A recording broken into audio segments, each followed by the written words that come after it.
The National Weather Service in Nashville has issued a severe thunderstorm warning for northeastern Williamson County and Middle Tennessee. National Weather Service Doppler radar indicated several severe thunderstorms capable of producing 1-inch diameter hail and damaging winds in excess of 60 miles per hour.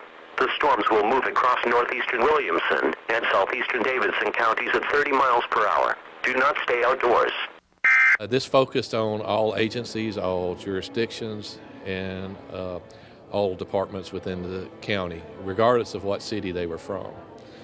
Each department and each city was affected in some way.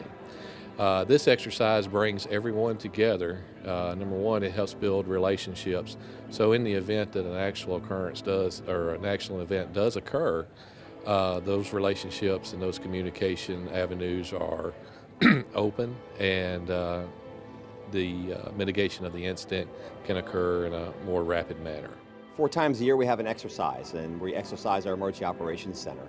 This exercise this month or this quarter was based around severe weather.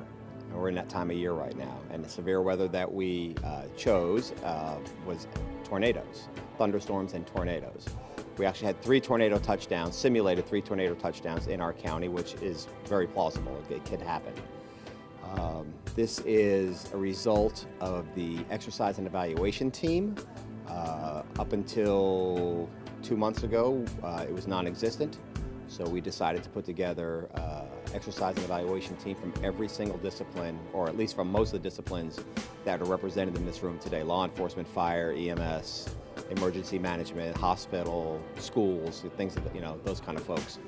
And we came up with our agency objectives, our collective objectives, and we worked with the National Weather Service and put together a timeline, and basically starting at 4:30 in the afternoon, and we chose 4:30 in the afternoon because if there's an event, and especially a severe weather event that we know is coming our way, which we can monitor for 96, 72, 48 hours out, chances are that the schools are going to close. So they'll take they'll be proactive, and they'll close the school, so lessen the risk of injury to anybody.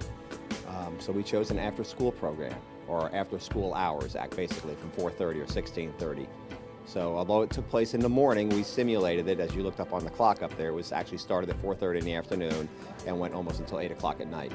So based on that, we threw pretty much everything into the mix. We've had fatalities of an EMS worker, again simulated, and that was for the hospital. So the hospital could test part of their plans and what they would do as far as HR, human resources, and so on and so forth.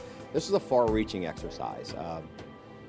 You think of fire and EMS and law enforcement managing what happens, when in reality it is fire, law enforcement, and EMS, or emergency medical services. It's the hospital, it's the National Weather Service, it's emergency management, it's the Red Cross, it is Department of Public Works, it's human resources. Everybody plays a part in this, everybody. The response is, and I want to say it's the easy part, it's the recovery that could take a long, long time. This is important. This is how we test our plans, policies, and procedures. This is done in a no-fault environment. This is not to say, oh, look, you didn't do very well, or this didn't work, or that didn't work, or this did work. This is to say, there's one of 3 ways that we test our plans and policies in emergency services. We have an actual event, and we realize something worked very well, or something didn't work very well. We do an annual review, and every year we go through our plans annually, and if it doesn't work or we find a better way of doing it, we add it to the plan and take something out and add something. Or we have an exercise like today. So in the next 30 days, we're going to have an after-action report based on all the information provided by all the disciplines here today, and we'll put that together. We'll have everybody come back together, and we're going to find out what we did right, what we did wrong, where we need to improve, what we need to change, what we need to add, what we need to delete. It's an ongoing, never-ending process. Bring all our community partners in, cities, utilities, volunteers, nonprofits. That's fire and emergency services, that's public works and streets, and all our different community partners.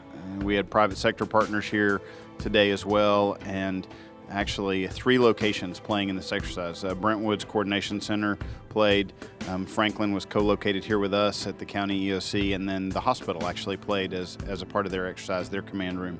So really, you look at what we're doing is coordinating the community's response to a disaster, and to do that well, we need to practice it. And thankfully, there are not those level of disasters here all the time. And so for us to be good at that, we need to practice. And so we take time out of our week, each quarter to do this really intense Emergency Operations Center exercise to make sure that we are practicing how we'd coordinate some major disaster that was impacting Williamson County. And so we take all those resources and we pull them together and work on our processes and our plans and our resource gaps and those things, and that helps us drive what planning, training, and what we need to exercise next. 60 miles per hour. The storms will move across northeastern Williamson and southeastern Davidson counties at 30 miles per hour. Do not stay outdoors.